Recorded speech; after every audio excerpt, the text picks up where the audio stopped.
संन्यासस्तु महाबाहो दुःखमाप्तुमयोगतः योगयुक्तो मुनिर्ब्रह्मन् चिरेणाधिगच्छति. श्रीकृष्ण अर्जुनांना इथे पुन्हा एकदा महाबाहो म्हणतात. म्हणजे पराक्रमी आणि दोन्ही पक्षांवर आपली छाप उठवणारा असा अर्जुन. कारण उपनिषद म्हणतच की नायम आत्मा बलहीनेन लभ्यता, म्हणजे स्वस्वरूप समजून घेणे हे अतिशय साहसाचं आणि कठीण असं काम आहे. त्याला खूपच हिंमत लागते. आणि म्हणूनच अशाच अर्जुनांना श्रीकृष्ण सांगतात. अर्जुनांना प्रश्न पडला होता की ज्ञान जर सर्वश्रेष्ठ आहे तर मला कर्मयोगापेक्षा सांख्ययोगच करायला आवडेल. पण हे काही दुकान आहे का की 2 वस्तू ठेवल्या आहे आणि मला यापेक्षा ती वस्तू आवडेल. म्हणून श्रीकृष्ण म्हणतात की कर्मयोग करून अंतःकरण शुद्ध चित्त एकाग्र न करताच तू जर तत्वविवेचन करायला लागशील तर ते तुझ्या दुःखाचं कारण होईल. बऱ्याच लोकांना संसाराच्या कटकटींचा कंटाळा येतो आणि म्हणून संसार सोडून ते संन्यास घेतात. पण एखाद्या अरण्यामध्ये जाऊन छोटीशी कुटीर उभारून त्यामध्ये अतिशय कमीत कमी वस्तूंमध्ये आपल्या रोजच्या गरजा भागवून तत्वचिंतन आणि वेदांताचा अभ्यास, ध्यानधारणा हे सगळं करण्याची त्यांची काही कॅपॅबिलिटी नसते. कारण चित्तच एकाग्र नसतं. संसाराच्या कटकटींना कंटाळून ते वनात तर निघून गेले असतात, पण संसारामध्ये घरामध्ये ज्या सुखसोयी होत्या त्या मात्र त्यांना हव्या असतात. मग ते तिथे एखादा आश्रम स्थापन करतात, त्यामध्ये सगळ्या सुखसुविधा उपलब्ध करतात, वातानुकूलित असा आश्रम करतात. मग तिथे हळूहळू आपल्यासारखेच संसाराला कंटाळलेले इतर लोक जमा करतात. मग तो आश्रम वाढवण्याचा प्रयत्न करतात, तिथल्या सुखसुविधा वाढवण्याचा प्रयत्न करतात. त्यासाठी मग दान देणग्या गोळा करत फिरतात. म्हणजे जे संसारासाठी करत होते तेच फक्त आश्रमासाठी करायला लागतात. मग पुन्हा द्रव्यनिधी जमा करणे, त्याचा जमा खर्च मांडणे, मग त्याच्यामध्ये पुन्हा पॉलिटिक्स, म्हणजे पुन्हा सगळ्या कटकटी आणि दुःख. म्हणजे जे सोडायचं होतं तेच पुन्हा तिथे सुरू झालं. बरेच लोक असेही म्हणतात की गीतेचं तर इतकं उत्तम ज्ञान आहे, मग ते की नाही लहान मुलांना शाळेतच शिकवलं पाहिजे. अरे लहान मुलांना ते कसं समजणार? त्यांना तर अजून मॅच बघायची आहे, डीजेवर नाचायचं आहे, धुंद व्हायचं आहे. आणि मग ते सगळं झाल्यानंतर यातूनही आपल्याला पाहिजे तसा सच्चिदानंद मिळत नाही आहे हे जाणवल्यानंतर त्यांना गीतेच्या तत्त्वज्ञानाची किंमत आणि अर्थ दोन्हीही कळेल. एक अतिशय वृद्ध गृहस्थ एकदा भेटले. ते म्हणाले की तुम्ही 40 वर्षापूर्वी भेटले असते ना तर माझं आयुष्य बदललं असतं. अहो पण 40 वर्षापूर्वी मी स्वतः तरी गीता वाचली होती का? मग मी तुम्हाला त्याच्याबद्दल काय सांगणार? खरं म्हणजे असा कोणताच काळ नाही की ज्याच्यात संत महात्मे आपल्याला तत्वचिंतनाचा मार्ग दाखवत नाही. संत महात्म्यांनी लिहिलेले अनेक ग्रंथ, कीर्तनं, प्रवचनं किंवा सतत त्या काळामध्ये सुद्धा कीर्तन प्रवचनं सुरूच असतात. ते सगळ्यातून एका तत्वाचा सतत प्रत्यय देतच असतात ते की तू सच्चिदानंद आहेस. समर्थ रामदास स्वामी म्हणतात की ऐक शिष्य यथीचे वर्म स्वये तू आहेस ब्रह्म ये विषयी संदेह भ्रम असोच नाही.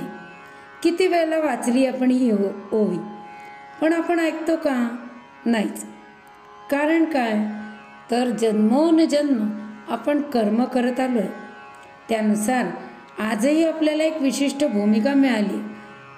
सतत कर्म केल्यामुळे आपल्याला कर्माचं वळण पडून गेलं आणि त्यामुळेच कर्माची उर्मी अंतःकरणात सतत तयार होत असते. जसं एखादं लहान मूल थोडंसं चालता फिरता येतं आहे असं इतपत एका ठिकाणी जर उभं केलं आणि आपण आपल्या कामाला गेलो तर ते मूल तिथे उभं राहत नाही. ते जरा आजूबाजूला फिरतं, आजूबाजूच्या वस्तू हातात घेतं, तोंडात घालून पाहतं, वाजवून पाहतं, फोडून पाहतं. कारण काय? की प्रचंड अशी कर्माची उर्मी शक्ती त्याच्या आतमध्ये भरलेली आहे. त्यामुळे शांत एका जागी नुसतं बसून राहा म्हटलं तर ते त्याला शक्यच होत नाही. लहान मुलंच कशाला, मोठे मोठे गृहस्थ भेटतात, ते सगळ्या गोष्टी आपल्या मुलांच्या हवाली करतात, पण शेवटी चेक सायनिंग अथॉरिटी मात्र स्वतःकडे ठेवतात. म्हणजे आपण एवढा मोठा कारभार उभा केला आहे, त्याच्यातून पूर्णपणे अलिप्त होणे इतकी ताकद त्यांच्या मनामध्ये नसतेच. मग कोणती तरी एखादी गोष्ट आपल्या हातात ठेवून ते त्याच्यात इन्व्हॉल्व होतच राहतात. म्हणजे जी लक्ष्मण रेषा आहे ती फक्त सीतेसाठी लक्ष्मणाने रामायणात ओढली नव्हती, आपल्यासाठी सुद्धा ती आहे की नक्की कुठपर्यंत आपल्याला इन्व्हॉल्व व्हायचं आणि कधी बाहेर निघायचं.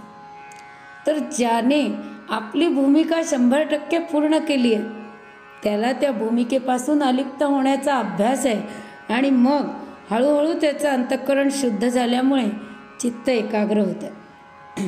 म्हणून श्रीकृष्ण म्हणतात आहे की अर्जुना, तुला असं वाटतंय की मी या युद्धातून माघार घेईन आणि वनात जाऊन संन्यस्त जीवन जगेन, पण वनात जाऊनही तुझ्या मनातून जर हे युद्ध केलेलं नाही तर तू या युद्धाचीच काळजी करशील की मी तर माघार घेऊन निघून आलो, पण मग नंतर त्या युद्धाचं काय झालं.